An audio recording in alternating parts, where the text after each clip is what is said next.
des actions de l'aviation turque contre la population turque.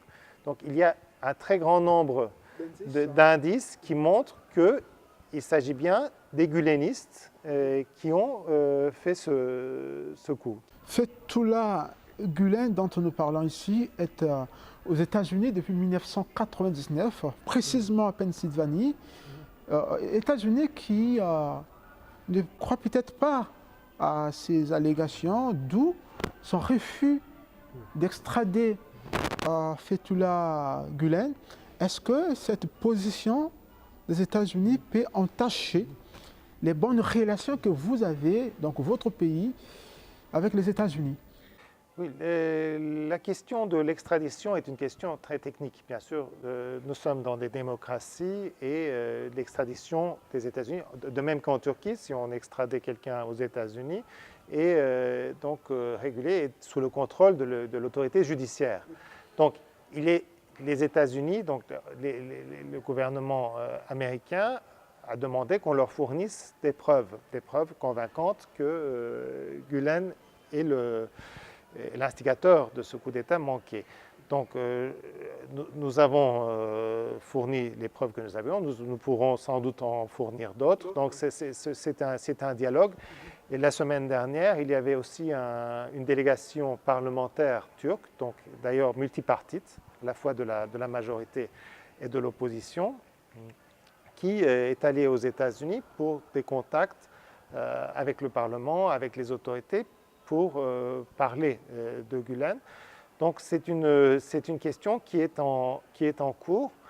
Je pense que les États-Unis doivent maintenant être convaincus de l'implication des gulenistes. La question de l'extradition, c'est un peu à part, c'est une question, comme je l'ai dit, technique, mais il est clair que les États-Unis doivent agir dans ce sens, doivent agir avec leurs alliés que sont la Turquie. Et donc, étant donné la menace que ce mouvement pose, non seulement d'ailleurs à la Turquie, mais au monde entier. Donc, il faut s'apercevoir, peut-être qu'il y a une incrédulité, parce que ce mouvement, les États-Unis le connaissent. Et tout le monde connaît ce mouvement, et il y a une incrédulité, même parmi beaucoup de Turcs. Enfin, on savait que ce mouvement faisait mener des actions secrètes, et s'infiltrer dans toutes les administrations. Ça, ce n'est pas nouveau, on ne vient pas de le découvrir. Mais peu de gens les pensaient capables de faire ce genre d'action aussi vile, enfin aussi directe, prenant pour cible les populations. Il y a eu aussi des actions criminelles, notamment par le biais de la justice turque, de la police turque, donc, qui ont été menées par cette organisation dans les années passées. Mais là, ils sont vraiment pris les mains dans le sac. Donc, il y a eu des actions criminelles. Beaucoup de gens savaient qu'il s'agissait des actions de cette organisation, mais il est quand même difficile, dans le cadre d'un dossier, d'une poursuite judiciaire, de tout lier à Gülen. Donc il y a des soupapes, il y a des personnes, des niveaux, il y a des sas qui le mènent. Mais beaucoup de gens étaient bien convaincus que, par exemple, les procès qu'on a menés contre des militaires depuis le début des années 2010, depuis le début de cette décennie, contre des militaires dans des dossiers forgés. Donc il y a un dossier qui s'appelle Ergenekon, qui est contre un appareil civilo-militaire qui essaie de contrôler l'État. Il y a un dossier qui s'appelle le marteau-piqueur, qui est contre une soi-disant tentative de coup d'État. Il y a des assassinats politiques qu'on impute maintenant à Gülen, comme par exemple l'assassinat quand même connu d'un écrivain, journaliste turc d'origine arménienne, Hrant Dink, donc, dans lequel on a toujours accusé d'autres mouvements. Non, on a aussi accusé d'autres mouvements, mais on a aussi accusé les forces de l'ordre, notamment. Et maintenant, il se et il y a des gens qui accusaient déjà les gulenistes au sein des forces de l'ordre d'avoir instigé cet assassinat. Mais maintenant, ça devient beaucoup plus clair. Donc maintenant qu'on a vu, qu'on les a pris au fait, c'est beaucoup plus clair qu'il y a des actions criminelles qui ont été menées par ce groupe guleniste. Mais il est clair aussi que les États-Unis savent ce qu'ils ont fait, ce qu'ils le comprennent. Et je pense qu'eux aussi doivent avoir une action énergique contre ce groupe. Monsieur l'ambassadeur, votre pays se bat depuis quelques années à marquer son entrée dans l'Union européenne. Est-ce que ce qui s'est passé peut retarder ce dossier ou ce processus d'entrée de votre pays à l'Union européenne? Il y a un consensus, et dans ce consensus, il y a des gens, des partis politiques, des opinions, qui ont des opinions bien sûr différentes du gouvernement. Et donc maintenant, le gouvernement bénéficie de ce soutien d'une base très large. Déjà, c'est un gage qu'il n'y aura plus de régime autoritaire en Turquie. Donc, nous avons vécu des régimes autoritaires, nous avons vécu des régimes militaires, nous avons eu des changements de constitution entraînés par des régimes militaires. Aujourd'hui, ce n'est plus le cas. Donc, le gouvernement démocratiquement élu est en place et il est soutenu par la population et par l'opposition qui est aussi démocratiquement élue en tant que parti d'opposition. Voilà. Donc, c'est une phase, c'est un nouveau temps dans le processus démocratique de la Turquie que nos amis européens devraient plutôt saluer. Et par ailleurs, dans toute l'action qui a été menée par le gouvernement après le coup d'État, parce que nous sommes maintenant dans une situation d'urgence, comme en France, donc, nous respectons l'état de droit, nous respectons la Constitution, donc l'état d'urgence est une mesure constitutionnelle, et nous respectons la Convention européenne des droits de l'homme, qui permet, donc par son article 15, des mesures spéciales dans ces cas de crise, ce qui est également justement ce qu'utilise la France dans son état d'urgence.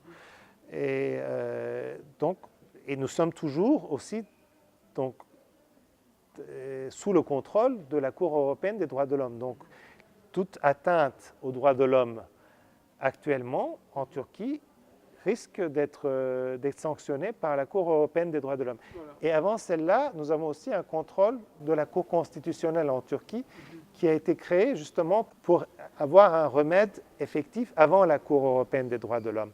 Donc, il y a ce double contrôle qui garantit que les droits de l'homme sont respectés en Turquie, même dans le cadre de la législation de l'état d'urgence. Donc, il y a une législation provisoire qui est décrétée durant l'état d'urgence, mais ça ne veut pas dire que nous ne respectons pas l'ordre constitutionnel et l'ordre qui est imposé par la Convention européenne des droits de l'homme, qui est donc un texte très strict et en même temps qui a des mesures de mise en œuvre très strictes. Donc c'est l'avantage de ce système qui est différent du système des Nations Unies.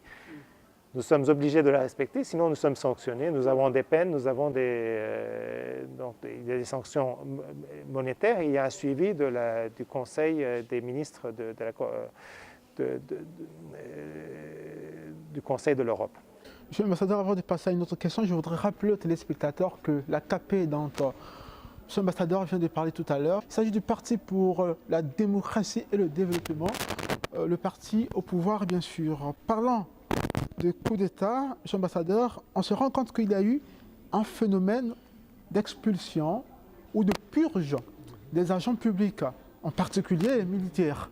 Est-ce que cette démarche de la Turquie, du parti au pouvoir, est justifiée?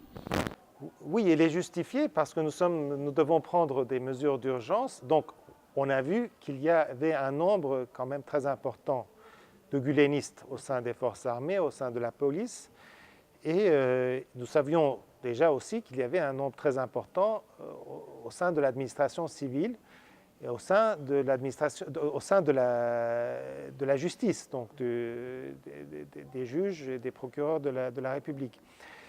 Donc, nous sommes dans un état d'urgence et donc, bien sûr, il faut aussi prévenir la possibilité que d'autres prennent le flambeau et qu'il y ait une deuxième tentative de coup d'État.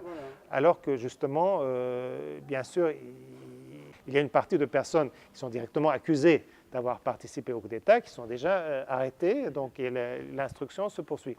Mais d'autre part, il y a des personnes qui ne sont peut-être pas arrêtées parce qu'ils ont fait partie du coup d'État, mais donc qui sont suspectées de faire partie du mouvement guleniste et qui pourraient très bien aussi essayer de faire le même, essayer de reprendre le même acte, de reprendre là où les autres ont échoué.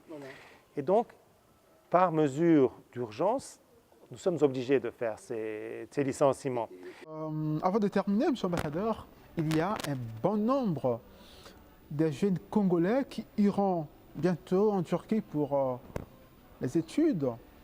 Est-ce que vous avez un mot, en regardant la caméra de l'émission Le Diplomate, à adresser à l'endroit de ces jeunes qui nous suivent?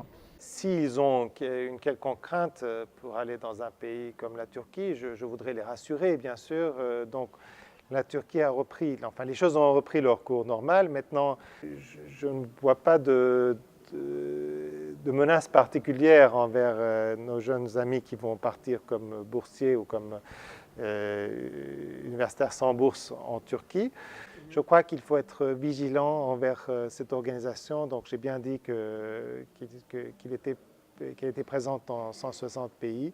Donc, elle est présente en Afrique. Et je crois que les gouvernements africains doivent aussi être vigilants contre la présence de cette organisation dans leur pays, qui est mue par un agenda secret. Et cet agenda secret n'est sans doute pas bénéfique au programme des gouvernements africains. Donc il faut que les gouvernements africains fassent attention et prennent les mesures nécessaires.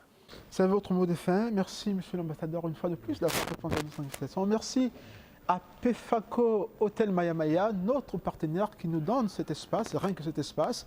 Merci à vous qui nous suivez des partout. Merci à toute l'équipe technique conduite par l'infatigable Armel Etokabika. Le rendez-vous avec vous est donc pris pour le mercredi prochain avec le même plaisir. Merci.